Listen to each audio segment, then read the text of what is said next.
This is Comic Picks by the Glick. Hey, I'm your host, Jason Glick. Hey, how you doing, Jason?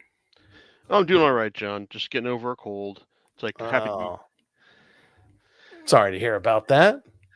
Yeah, but like mostly back to normal. It's like glad to be talking about comics now and all. Cool. What do you have on tap for us tonight? All right. Well, tonight going back to that inexhaustible well that is Garth Ennis and war comics, because while I've talked a lot about Ennis over the years, and I've also talked a lot about how much dude loves writing war comics because he grew up reading them. It's like in the it's like in the British comics scene. It's like and of his some of his favorite stuff was stuff published in the dual title series Battle Action. Basically, like the series was originally two comics that were like originally like separate titles. There was Battle, which is war comics, and Action, which is just more modern day action thriller stuff. That eventually it's like like things like Action was like facing like diminished sales in the face of public outcry, and Battle was apparently just going going through one of its periodic downturns. I assume, but then someone at the publisher decided, hey, why not just put them together and see what happens? And well, the result was Battle Action, and if you're to take Ennis at his word, and I certainly am, it's like it resulted in a new high point for both comics. As he describes it, we had like titles like Hellman on the Russian Front, Crazy Killer, The General Dies at Dawn, HMS Nightshade, War Dog, Cooley's Gun, Death Squad, Fighting Man. It's like, and then a little series called Charlie's War, which Ennis regards as one of the greatest, not just the greatest war comic of all time, but probably the greatest comic period. Now, a couple of these might actually sound familiar to longtime readers and listeners, such as HMS Nightshade, Fighting Man, and War Dog, because those were originally published out here as part of the Garth Ennis Presents Battle Classics 2-volume hardcover series. Kind of get the feeling that they were trying to go for more than just 2 volumes, but apparently the market out here for like old school like British war comics was kind of marginal at the time. It's like even when you got put Ennis's name at the top of things. Well, this year is a it's like is an anniversary year for the for the Battle Action title, and well, apparently like someone at Publisher Rebellion decided to ask Ennis if he'd be interested in like writing it's like a tribute to a lot of the series that he it's like that were published at like in it's like in Battle Action. I can only imagine his reaction was, "Boy, would I!" Because well, one of the things that's Mark Ennis's career, it's like in American comics, is his noted contempt of American superhero comics. That's mainly because he grew up reading like a lot of the stuff that was published in Battle Action, and so when you like start putting the like fairly moderate and conservative like American superhero stuff in the like in front of someone who is just like grown up like knowing nothing but war, unrelenting war, death, and actions, and sharks with hooks in their jaws. It's like like in like people who grew up on that kind of stuff. They're going to be they look at this and go, "What really?" But but on the battle action, special, it's kind of interesting because it's basically this is Ennis, like basically indulging in it's like in what a lot of American superhero writers do. Like they like American superhero writers love to write stuff that they grew up reading and make their own mark on it. Um, Brit British comic stuff, it's like didn't really have that option, outside of perennial stuff like say Judge Dredd. So for Ennis to like get the chance to actually like write some of his favorite characters, well, it's basically like this is like Ennis getting to play with the toys of his youth, and fortunately it's like a lot of the stuff here it's like is actually like entertaining enough on its own terms that it avoids the trap of just hey it's like he of feeling like a general nostalgia exercise, such as the first, but it's not a nostalgia exercise, but you can certainly see the fanboy or the kid in Ennis going, hey, what if we had like legendary legendary English fighter pilot Johnny Redburn, or AKA Johnny Red, fighting like the infamous Screamer of the Stukas, and that's what we get in the very first first story, like Johnny Red versus Screamer of the Stukas. Well, Johnny Red was a English fighter pilot who was basically who was like quickly drummed out of the RAF due to a manslaughter charge. He eventually wound up part of a Russian fighter fighter pilot crew, and basically like led them into glory. It's like and against like impossible odds time after time. And that's and Red is Johnny Red is one of the seminal comics here. Screamer the Stukas apparently is like something of a like a cult favorite that Ennis latched onto because Screamer is just basically a really nasty fighter um, fighter pilot for the like for the Nazi side who just apparently like had like a memorable title that like ran for a few months like in battle action. And this first story basically is basically has Ennis teaming with artist Keith Burns as um as Johnny gets a challenge from his longtime nemesis Eric von Jurgen to like finally have it out once and for all. It's like in a one-on-one duel. Now, catch is though that Jurgen has also been press ganged by Screamer into flying as his escort for their latest mission. And so this is basically just a distraction in order to get like Johnny's crew. It's like occupied so that the Screamer can get through his mission. So basically, and while Johnny doesn't know this, he's not an idiot, so he's kind of realizes what's going on here. And like over the course of the story, it's like there's some decent twists. It's like and some great it's like and some great aerial action, courtesy of Burns. In fact, it's like Ennis and Burns had previously teamed for an 8-issue Johnny Red miniseries, which I'll be talking about later. But it's like this is like a nice it's like a nice little short to like show you the appeal of both series, but also just hey, it's like Ennis is playing with the toys here. It's like it's like and there's enough twist to make it worthwhile. It's like for like an 8 to 12 for a 10 to 12 for a 12-page story, it's pretty solid, and all the stories here are of similar length, such as the Sarge, which basically is about the title character. It's like a British sergeant, Jim Masters, who's basically just trying to keep his team alive as they fight from one end of World War II to the other.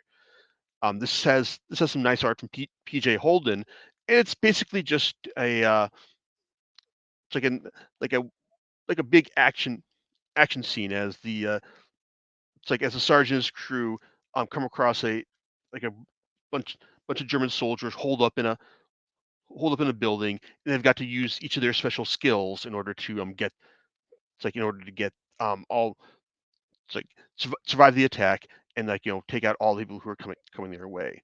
It's a pretty it's a pretty solidly crafted story that basically just has it's like has some nice amount of planning that I appreciate. Just makes it a solid action story, and it's entertaining, even though it's like the lionization at the very end does veer into like hagiography, which it's kind of like yeah, okay, I get the feeling that these guys are just grunts doing their best, but you're kind of pushing it just a little too far.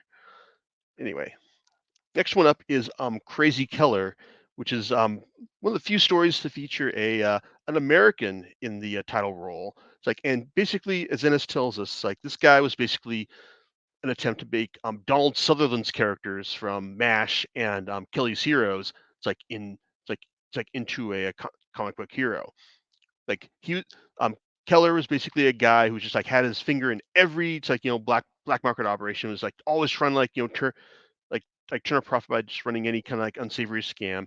And his partner Ariel was just like there to like like offer like moral support and just like quiver in fear and basically just act kind of like the World War II equivalent of Radar O'Reilly. So this the story has like has Keller and it's like an Ariel basically being like finally like cornered by one of their like nefarious colonels who's like finally got their number. But hey, it's like you'll be able to I'll let you go if you can get this one German scientist out of it's like out from under the Russian thumbs.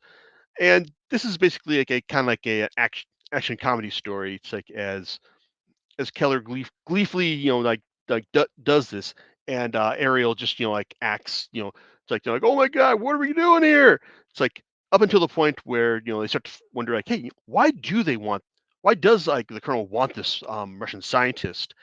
And then they find out that, oh, well, you don't actually find out why they want him. All you know is that, like, what he's done, it's been they want him for something like bad stuff. But at the same time, though, it's like this is all being done while there's like all sorts of like crazy action going on. Like first from them stealing the scientists from the Russians, then like driving their way through a town infested with it's like with German soldiers and the Wehrmacht. So it's it's a pretty solid action comedy for what it's worth, and and as is the case with all the stories here, it like doesn't drag on long enough to get old, and it features some really solid art from Chris Burnham. It's like who's all good with detail and good with the ultraviolence as well. Definitely it's like one of the better stories here, and also it's like something I kind of wish that we had like a nice crazy color collection so I could read more about this because while the well, there's some of the stories here. It's like they are published elsewhere. It's like not all of them are. So basically, like some of these, like this battle action one shot is probably gonna be like the only point where you get your taste of some of these, such as Crazy Keller, or in the case of Dredger. Dredger, well, he's basically like, as Ennis puts it, a man of his time, and the time was lucky to have survived the man. He's just basically your kind of like Dirty Harry turned up to 11 in the sense that he gets the job done for the British government, but that job done may involve lots of property damage and lots of people dead, usually very bad people. So it's not really a big issue. But this story with some nice art by John Higgins. In fact, the art's always good. It's like in these stories, that's never going to be an issue here. But basically it starts off with a couple of like higher ups in Dredger's office trying to figure out, oh, Dredger's like too much trouble for us. We figure out what are we gonna do to get rid of him. Oh wait, like we're getting like one of those new women, who's coming over to see the office. Like this is 1980, so women running an office of the British government. It's like this is like a new thing, and so they figure that, hey, it's like with we'll just have her like come face to face with Dredger's latest overly violent adventure. She'll faint like and want him and like have him gone. Um, Problem is that it's like they didn't count on story logic working against them here because, well, we all know that, hey, someone like Dredger, like he's doing the Lord's work here. Just I'm like taking out the bad guys. In this case, a rather like a Saudi businessman of rather dubious it's like moral integrity. It's like, and yeah, it's like smashing up a guy in a wheelchair who's done some bad things in the past, throwing a 80-year-old gang lord into a fridge. It's like, and also just shooting up some dudes in the Savoy. Well, it's like you think, okay, well this is all bad, but it's like if he's gonna survive, then well, what kind of woman it's like is this new person going to have to be in order to let him get away with it? Consider that, and even though I could just about see things coming, like the ending was still like amusing enough that I liked it. In fact, like I said, it didn't go on long enough for me to get bored or annoyed with it. All right, next up is another versus strip. This is Hellman of Hammerforce versus Glory Rider. Hellman is basically is one of the exemplars of the Good German um, series that ran in battle because basically it's like they in order to foster like peace during wartime, like they had to basically show that okay, yeah, sure, a lot of Nazis were bad guys, but there weren't all bad guys. There were some guys who were just like just were really disgusted about Hitler, and even though there were some people, the majority of them were just like truly awful. Hellman was one of the exemplars of this this thing because he was basically the guy who just was looking to fight a clean war and was disgusted with a lot of the stuff that Hitler was doing. So he basically tried to try to avoid like doing really bad things. It's like as he fought for the Nazis. That became like a much thornier like task as the story went on as Ennis assures us. But this one, like, well, Ennis actually has a nice matchup in Glory Rider, which is basically a story about a conniving it's like American let's see, it's like a conniving American colonel named let's see, was it Jeb Ryder, who basically is like has a long history. His family's got a long history of wartime achievement, and he's looking to get his in World War II. And apparently, the strip basically just had him, you know, just like just looking like he was just about to get his just desserts, only to like finally escape the jaws of defeat at the very end, much to the consternation of his like of his supporting officer, Sergeant Hiltz. Um, Hellman versus Glory Rider basically pits the two together as it's like as Jeb go does his does his thing as he just like sees Hellman's crew like just like, hey, it's like, it's easy pickings, I'm going for him. And unfortunately, like, Hellman is too smart for this, and so he knows how to um how to back off and then take lure them into a trap as most of like Jeb's crew are shut up right then and there. Eventually, it's like like the fight turns into a stalemate, and Hellman winds up having to evacuate his tank along with Sergeant Hiltz, and they share like a nice moment of commiseration as like they get to know each other and realize that okay, this crowd isn't too bad, and this American guy, well, he could use some pointers on how wars actually fought. It ends on like on a suggested note about as Hellman tells him, yeah, maybe you want to consider just pow pow your superior officer and all. It's a nice notion, but it's not something that we're ever going to see like fulfilled upon. Still, it does make me kind of wonder more about what Hellman's adventures and his adventures are probably the ones that have been received a proper collection on these shores, and there's even an ad for it in the back of the book. All right, next up is one of the more interesting stories in this volume, and also one of the more tragic because it features art from the legendary Kevin O'Neill. Um, aside from like drawing Nemesis the Warlock and it's like and corrupting the brains of like so many British youth back in the back in the 80s. He's also best known on these shores for working with Alan Moore and drawing the League of Extraordinary Gentlemen, for which hey, that's enough to assume him of legendary status in my book. Um, for uh, for this story, however, Kids Rule OK is apparently like a one-off story in action that was most known for its infamous Carlos Ezquerra illustrated cover that basically had this ruffian, this young teenager with a chain about to like, bring it down on this poor cop's head because apparently like aggro is a way of life and kids rule okay as the cover tells us. It's basically a like a it's like a type a like a post-apocalyptic story where like the plague has killed off most people over 20, and now the kids are just gonna do whatever they want like as they rule the streets. Now the story is told in two parts. Basically, part of it is just a bunch of editors just lamenting over, my God, what have we actually written? This is gonna cost us our jobs, because apparently in real life this is one of these stories that caused the downfall of action, and in fact involved a very respected person in the BBC, um, like tearing up a copy of Action in front of its editor's face. But as Ennis tells us that this respected person, Frank Bow, well, apparently it's like later on he was it's like it's like he was had a huge public downfall in whirlwind of hookers and coke some 10 years later. So funny how that works.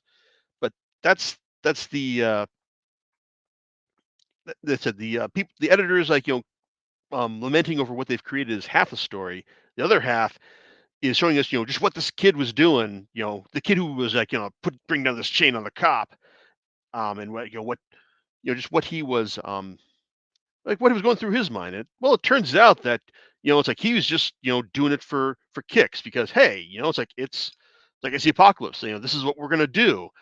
And then his friends politely inform him, hey, yeah, you did kill a cop, but it's like we're not actually sure if this is like the apocalypse and all. I mean, like, yeah, we sure there may be this plague going on, but no, we just set this bus on fire, and there wasn't anybody inside, and we haven't actually seen anyone dead of the plague. So our protagonist realizes that, oh my god, I've actually killed a cop, and it's not actually the apocalypse. Like, so basically, it's just taking the setup of the story and just interrogating it for the like, hey, wait, what's actually going on here? So it's pretty funny, and you can tell that O'Neill is having a lot of fun just drawing all these over the top characters. And I love the bit at the end when you realize that when the cops finally get their hands on our protagonist, you know they come to their own conclusions about, hey, you know what? It is the apocalypse. We can do whatever we want, which is kind of like as cops will do and all. So, and then the volume closes out with a return to the world of Johnny Red, but also Ennis giving us a first for the for the series, because one of the key supporting characters from Johnny Red was Nina Petrova. It's like a female Russian fighter pilot, or like one of the night witches. It's like that used that was infamous for flying like night missions in like over the skies of Russia. It's like, and this is basically the first time that she's been given like her like starring role in her strip, and so basically it just shows us just what go like a standard mission like for her and her crew. It's like as they go and try to take out the base that Von Jurgen and Screamer it's like are currently just like yelling at each other or having a polite debate about what actually went wrong in the mission at the start of the volume. As is the case, it's like, well, you kind of hope that things are going to go well. Things rarely do, and there's a lot of tragedy here, and it's like then the real heroes are unfortunately not not given the due that they're entitled to. But Nina, it's like she's able to find a way to rationalize things in the end and and keep going, which is admirable in itself.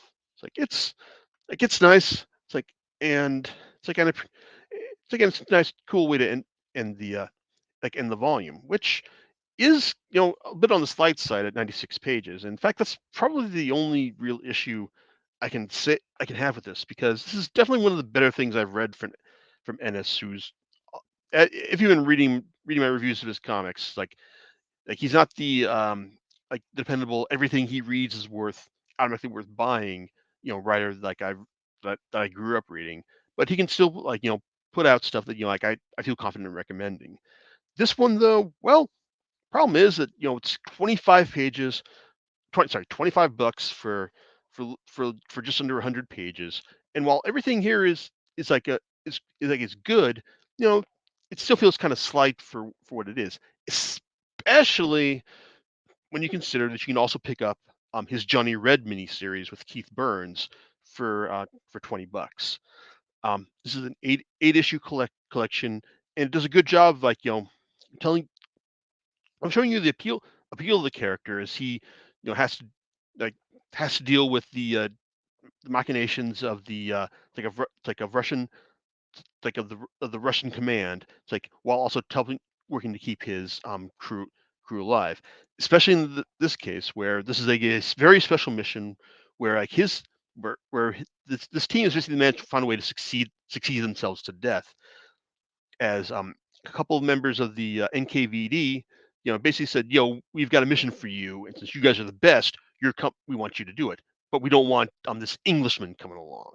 So Johnny, Johnny and Nina left back at the base trying to figure out what's really going on, And when they do, well, it's going to take them, it's like not just into it's like into conflict with good old von Jurgen, but also with it's like with the conflict with the NKVD itself, and maybe a certain very thin mustachioed German Führer as well, because even though the series seems like it's it might seem like it's reaching at times like, oh my god, this is like trying to be a very important, very epic series.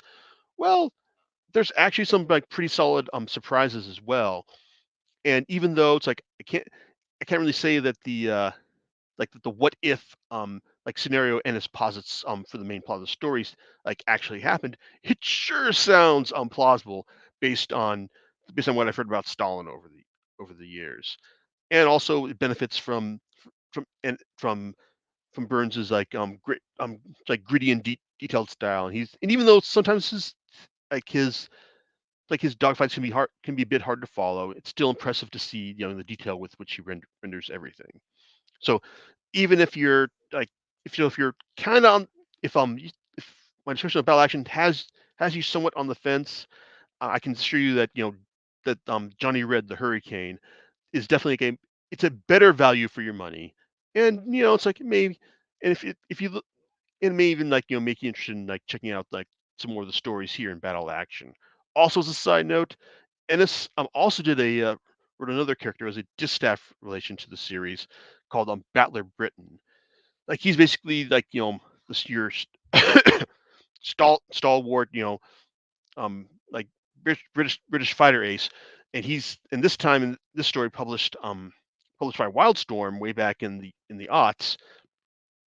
He's it's like he's basically finds himself having to work with the Yanks in order to create a credible fighting force as they face down the Germans in Africa. It's like it's like I said, it Britain only ran briefly as in reprints during in battle, but in terms of characters that Ennis wrote for British war comics, it's like a worthy companion piece. So overall, it's like I think that battle action, even though I enjoyed it, it's certainly one for the completists more than the sorry about that.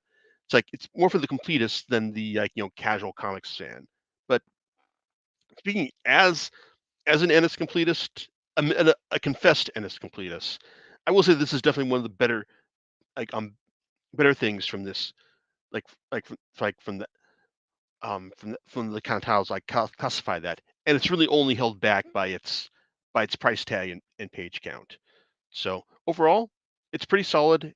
And in terms of like Ennis War comics, it still proves that this is kind of the genre that he's most comfortable with. He can still deliver the most consistent results when it comes to entertaining reading. Sounds good. Um, so yeah, I don't think that there's a lot else I can say on top of that one. So, what do you have for us next time? All right. Well, let's see. Tom Taylor and Danielle DiNucolo are wrapping up their s- their creator owned series at Boom, Seven Secrets, with volume number 3. So so unless there's some surprise there, like all of my thoughts on that next time we meet. All right, and we'll catch you next time on Comic Picks by the Glick. All right, laters.